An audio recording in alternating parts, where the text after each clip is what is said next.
Hey, what's up, guys? It's your girl, Poppy Britt. Welcome back to another podcast. If it's your first time here, then welcome. And if you've been here before, then welcome back.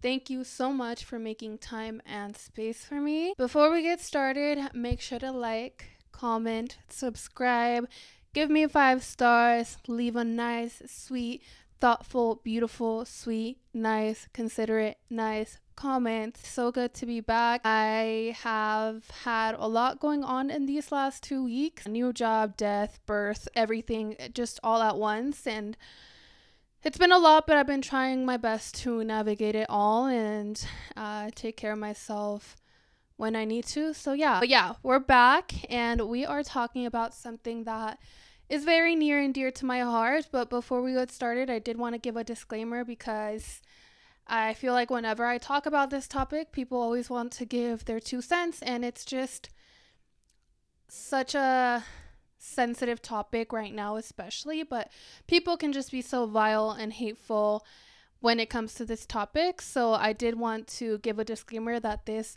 is a safe and open space. I just want to proceed with caution and just say that this is the reason I have a podcast, is because I am a person that will always speak on what I believe and what I feel. And as far as any negative comments or anyone trying to play devil's advocate or kind of counteract anything that I'm saying in this podcast, I will block, delete, and report accordingly. I know where I stand. I know my values. I know my views. I have taken the time to educate myself regarding these topics. And so I'm not going to sit here and debate and go back and forth with people trying to make them empathize with me or believe in my humanity and my right to be here and people's right to migrate and all of that stuff. So any negative comments will be deleted. You will be blocked. I just don't have the time and energy for that. Like I said, this is a podcast. I made it a podcast, and it's a solo podcast for a reason, okay? I like to sit here and yap and talk and tell myself exactly and agree with myself, okay? So this is a safe space for me where I get to voice how I feel, and maybe people also relate and also can learn something from it. That's the whole point of this. I'm not here to debate anyone. If I wanted someone else's opinion, I would have them right here, but I don't. See, the only person I have is Frida Kahlo for a reason, okay? Anyways, the reason I thought about this topic and the importance of talking about this right now is because I had someone ask me if I am afraid to speak up or go to protests and stuff as someone that has DACA. I have been posting a lot of content, and I always do, and have been going to protests and stuff like that. Peaceful protests, okay? When I go to protests, I do try to be cautious and am aware about, how to be safe in those spaces. And so yeah, I think a lot of people could benefit from that and learn, that there are undercover cops, that there are medics around, that there is surveillance, that all of the dynamics that happen within a protest, I think, are very important to know right now. Safety plans and knowing who to contact and knowing your rights, all of that stuff I think is very vital and very important right now, and are things that I have taken the time to educate myself on, so that if I am participating in any rally or anything like that, I am protected and feel safe. And if that changes for any reason, I know an exit plan or know who to contact or whatever else. So yeah, I definitely advise people to take precautions if they are participating in any rallies and stuff like that, and to be safe out there, because it is pretty scary that this administration is not afraid to send in the military and military troops on American soil, on American citizens. So yeah, to answer the question, the answer I gave her on the TikTok was basically that I might be scared. And I think this time around, because I did a lot of advocacy in 2016 during Trump 1.0, but I think this time around it's a different beast. I think this time around they're being very malicious, and they are trying to suppress people and attack people from every way, shape, and form that they can. So it's a very scary time, and for me, I have taken a little bit of a step back because I do want to be cautious as someone that's directly impacted, to not put myself at risk or in danger. And it's very sad that we've gotten to a point where expressing your own opinion, expressing your right to protest, and all of that stuff has kind of been shut down and silenced. And so I think more than ever, I think it's very important to share your voice in any capacity that you can. And that's why I continue to do this podcast, why I continue to show up to protest, why I continue to share resources and share my story and all of that stuff, because I think it matters. And I think it's important, even if you can just plant that seed for people to get the conversation started. And a lot of people have asked me like what the point of protesting is, and I think there's a lot of points, because if you've ever attended a protest, there's different components to it. There's community, there's music, there's culture, there's resources, there's calls for actions. They'll tell you ways you can volunteer, they will give you phone numbers that you can call, they will let you know who the representatives that you need to be contacting are, or what we need to be focused on. It's a way to organize and to strategize, but also to share community, because I think one tactic of white supremacy is isolation, and I think one way to fight that is community. And I think la comunidad misma se va a ayudar sola. Like, I think right now it's important to lean on each other and share our strengths and help each other through our weaknesses and educate each other when we can. So I think it's very important, and I think it's good that people are getting out there and protesting and sharing their voice and being loud, because it's harder to ignore when there are millions and millions of people who are out there protesting and being loud about the fact that they do not support what this administration is doing. It's harder to ignore, and I think that also applies to me in general. And why I continue to speak up and share my voice is because white supremacy wants you scared. They want you tired. They want you quiet. They want to suppress you as much as they can. And I refuse to do that. I think right now, more than ever, it's so important for everyone to do their part in any way, shape, or form that they can. It's important for the artists to share their art. It's important for the musicians to share their music. It's important for everyone, the lawyers to share their knowledge, the people that have extra time to share their time, the people that have extra money to share their money. Whatever way that you can share your resources and give back and help, I think is very important right now. And I think it's different for everybody as to how we show up, because like I said, for me, as someone that's directly impacted, I don't feel as safe to be front lines at a protest. But there are one thing about being at protests and just seeing this movement kind of pick up speed again, because sometimes it dies down, but I think there's a lot of energy right now, is seeing all of the allies and the people that are willing to mobilize and actually put their money where their mouth is and put their hands to work. And like, I have seen white people who have stepped up to the front lines and have even made themselves shields and to protect people from getting deported, who have shown up to sites where there are immigration raids and have read people their rights. And there's so many ways that you can get involved, even if you don't feel like going to a protest makes a difference. I know a lot of people feel that way, or you don't feel safe going to a protest. There are so many ways that you can play a role in this movement. I think one of the biggest things is education. For me, in general, I've always been big on education. Educating yourself, whether that means getting a GED, going to college, going to get your associates, whatever it is, getting certifications, anything that educates you and makes you more powerful and more knowledgeable, makes you harder to dispose, harder to fool, harder to suppress. And I think that's the biggest thing. And I have been made fun of for my ethnic studies degree for so long, for many years.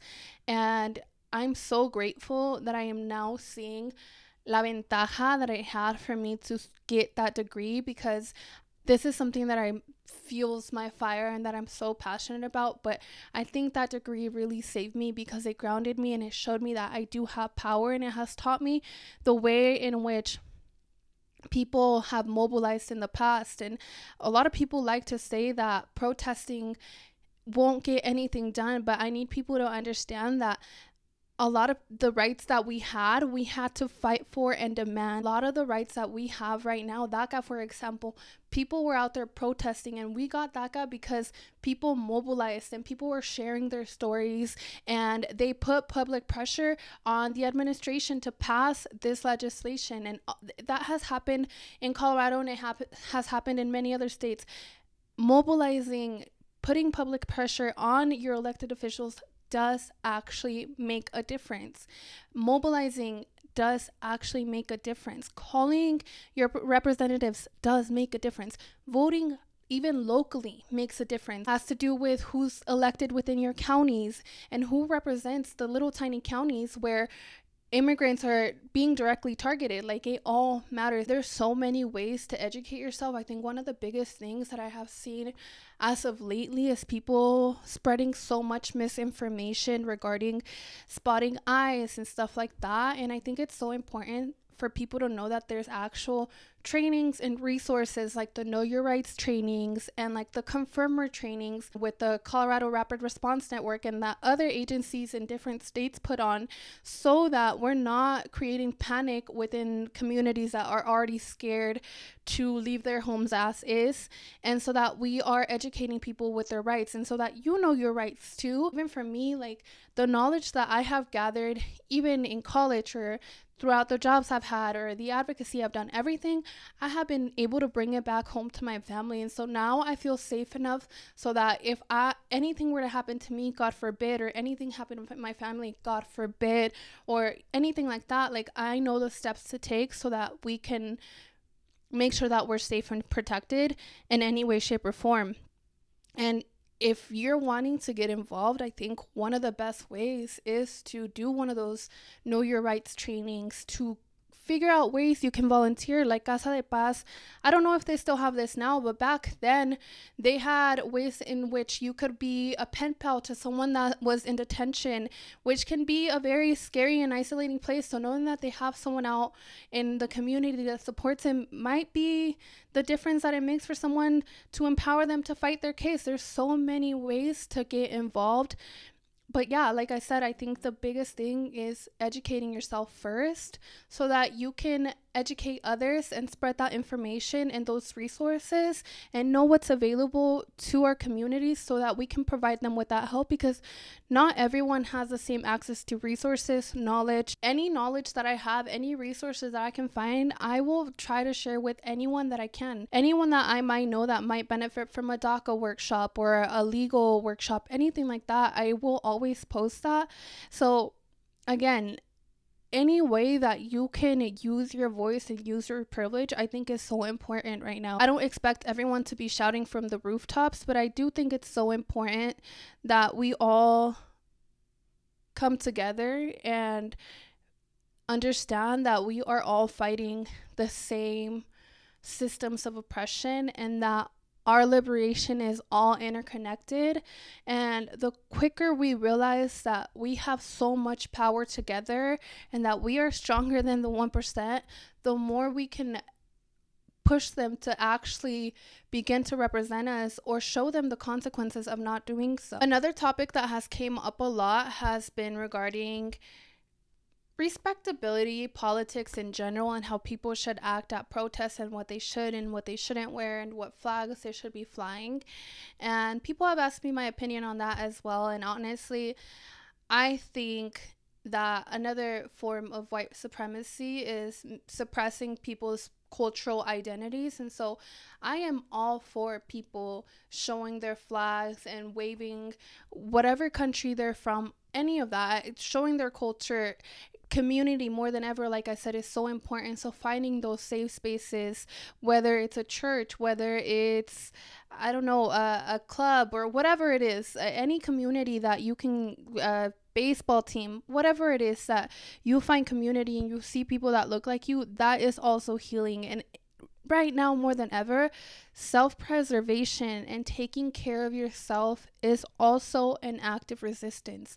Joy is an act of resistance. And so I think it's so important to also make space for those pockets of wins, of happiness, to understand that there is hope, and that a lot of the things that we're going through right now have happened in the past, and the ways that we have been able to gain our rights and pass legislation is by mobilizing together and not giving up, and uplifting our stories and sharing our resources with one another, and educating ourselves in our community and taking care of one another. I think that is the way forward, and it's the way that's going to save us. And so I think there's a lot of community in going to a protest and waving your flag and playing our music and showing that two things can be true at once. I think a lot of people sometimes think that I'm so anti-United States, which, you know what, for legal purposes, I'm not. I think two things can be true at once. This country has given me everything. It has given me a lot of opportunity, and I wouldn't be who I am if it wasn't for the United States and the privilege and the ability that my family had to migrate to this country and seek a better life. And I'm so grateful that my parents did that for me. So I'm very, very grateful for what this country has done. But simultaneously, I can say that I love this country enough to want better for it. I know that we have enough resources to feed the poor, to support our veterans, to have free healthcare and free education and adequate resources for the people that need it. However, we choose to spend our money on violence and on wars and on things that make us, that divide us, because again, they don't want us united. And this has happened in the past when we had migrant workers from different countries. We had the Asians, we had the Mexicans, and we had Black people, and they would try to divide our communities and put us against each other and make it so that we saw each other as threats, instead of realizing that the actual problem was that system of oppression and system of white supremacy that was keeping us all oppressed and stripping us from our rights. They want us divided. They don't want us to come together and to realize that we are not each other's enemy. The enemy is the 1% that is stealing all of our resources and laughing on a fucking yacht while people are dying, while people are losing their health care, while there are people in cages, and while there are bombs being dropped on innocent children. They are trying. Immigration is such a non-issue if you really think about it, and it really pisses me off that it has become such a villainized issue or topic, when in reality migration has been natural human, it's been the natural human flow of life since this fucking planet existed, okay? Since there was life on this earth, people, animals, mammals, everything, animals have migrated. That is just the nature of who we are. And it's so fucked up that we create these stupid ass fucking borders. And it really pissed me off when my grandma passed away recently, like a week ago. It made me so fucking angry that because of these stupid fucking laws that we've decided to create for no fucking reason other than to separate and create division and hate and to oppress people, I can't go see my grandma who passed away. It's so sad that we have minimized people so small to be only known as their fucking alien registration number. Like, people are way more than that, and it makes me so sad that people's lives are being torn apart and people's whole universe is being torn apart simply because of hatred, because of these stupid laws that have been created. And it makes me so angry too, because people tell me to do things the right way. I had this girl telling me that she doesn't support immigration because her family was German and they did things the right way, but we should have done things the right way. And I'm like, girl, first and foremost, a lot of people did come here legally. Surprise, surprise. People have came here with visas. And overstaying a visa is not a crime. It's a civil offense. Being undocumented in this country is not a crime. It's a civil offense, just like a speeding ticket is.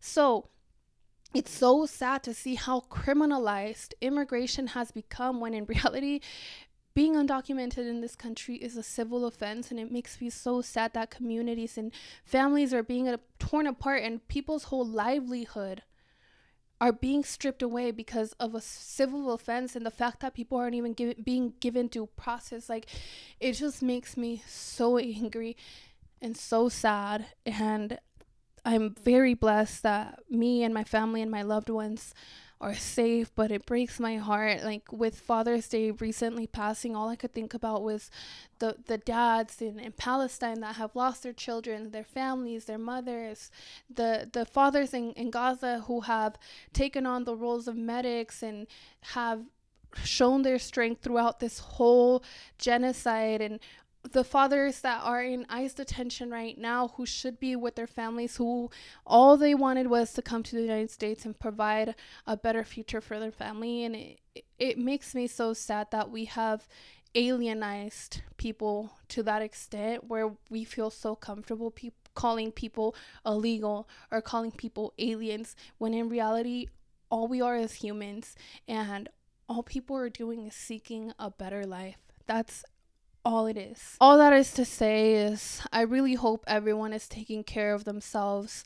It's a very hard time to navigate right now, and it's hard to both want to be present and educated and stay up to date, but also not mentally exhaust yourself and go into a spiral of doomerism, and to have hope. But if anything, I'm here to remind you to have hope. We have been here before. History unfortunately repeats itself, but we can learn from the greats, from the people that fought during the civil rights movement, the people that fought during the gay rights movement, the women's movement, all of that stuff. We can learn from all of those people. There's so many ways to educate yourself, whether it's those know your rights trainings or getting involved as a volunteer, also becoming a confirmer, so that if you're really interested in posting about ICE activity and want to become someone that can go on to those sites and become a confirmer and confirm whether or not there is ICE activity, and support people if they are being detained and help read them or their rights or whatever, there's trainings for that. Or whether it is reading books from people that have done the work, like Asada Shakur and Audre Lorde, or anything, like any way that you can become more aware and more educated, reading up on the different immigration laws that have been passed in your state, or just being aware of what resources are available in case you need them, or in case your family needs them, or anyone in your community needs them, or even just sharing any resources on your social media. Or whether it's taking up space and going to a yoga class or a Pilates class and showing that we're here to stay, and that we also deserve to take up space, and continuing to show your art, share your culture, share your language, share your heritage, and to be loud and proud. Because like I said, that was my response to that question as to whether or not I'm afraid. Yes, I'm scared. But I'm always going to be the type of person that's going to speak, even if my voice shakes and even if I'm scared. And the more I'm educated, the more I'm aware of my resources, the more I have these tough conversations with my family as to, hey, if I was detained or whatever, or what is the game plan. And as long as I'm taking the time to have those pockets of joy and those moments of rest and those places where I can find healing, the harder it is to silence me, the harder it is to detain me and deport me. Like, I'm not going down without a fight, and I'm going to continue to advocate. I think so many people are so misinformed and quick to say, like, get legal or do it the right way, but it's so apparent to me when people say stuff like that they have not educated themselves on the true process of what it is to seek asylum, or what it looks like to try to get your residency or citizenship, and the barriers that are placed there, and how many people just don't even have access to that. Like, so many people are so quick to say, like, do it the right way, but like a lot of times, not only does the right way not exist, but when the right way has been proposed or any legislation has been proposed, it's so quickly shut down. So if you're one of those people that's so quick to say do it the right way, then how about you find the right way and vote on it? How about you vote on the Dream Act, for example, DAPA, TPS, all of those programs and those pieces of legislation that have been trying to be passed keep getting shut down. And like DACA, for example, people haven't been able to submit new applications that would save so many people. Like there are so many ways that we could create a pathway to citizenship or make it so that people could do it the right way, but this country chooses not to. And that's what makes me so upset. So there's ways to mobilize, and if you have the ability to vote, I think it's so important to do so and to get familiar with legislation that is being passed within your community, within your state, because that directly impacts you, and it does have a ripple effect into the rest of the country. And I think there's so much that we can learn from each other right now. So I'm very interested to see how all of this plays out and see if any good can come from it. I think a lot of people are very energized, very motivated.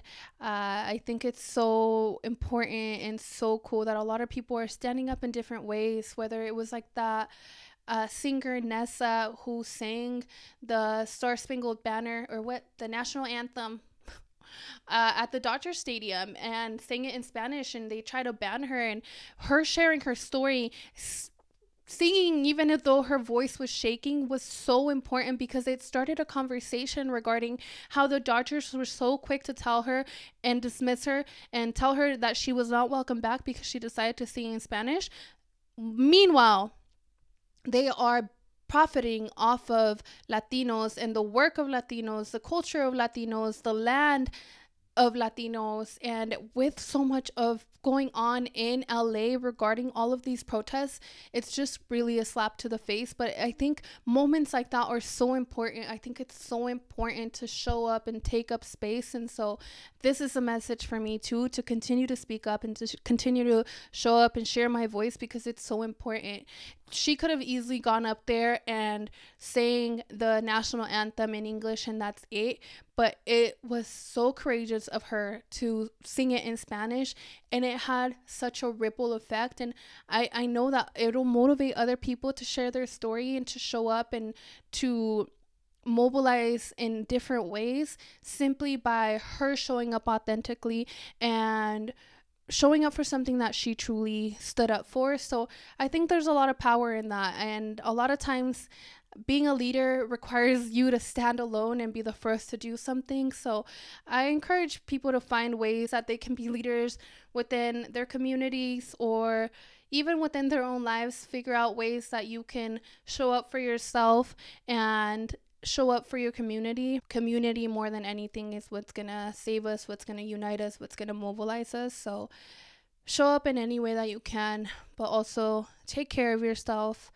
Go to the gym, go to yoga, meditate, go to church, go to therapy, hang out with your family, read, write, do anything that will allow you to express yourself. Share your anger, share your rage, share your sadness, share whatever is going on, because you're not alone. A lot of people empathize, and that's also a message to me. I know every single time that I'm scared or that I hesitate to post something, someone will always confirm that it was exactly what they needed to hear, or share how grateful they are that I shared this because it inspired them to do whatever. So I encourage everyone else to do the same. Anyways, that's all I have for today's yap session. Cannot emphasize enough that I really hope everyone's taking care of themselves and showing love and showing grace where you can. And I hope that if you're going through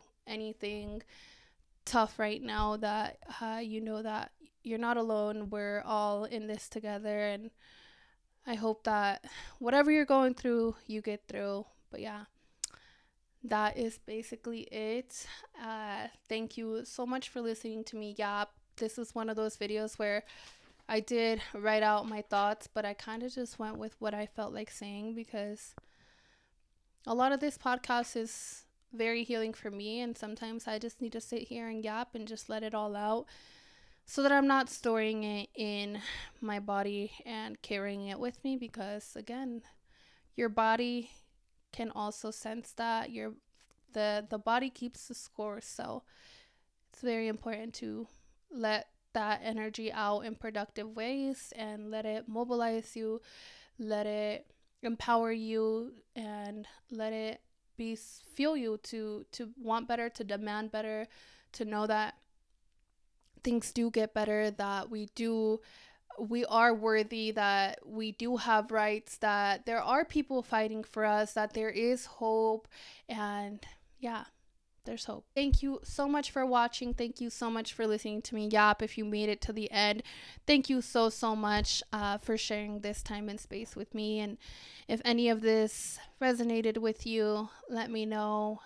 But yeah, thank you so much for watching, and I will see you in the next video.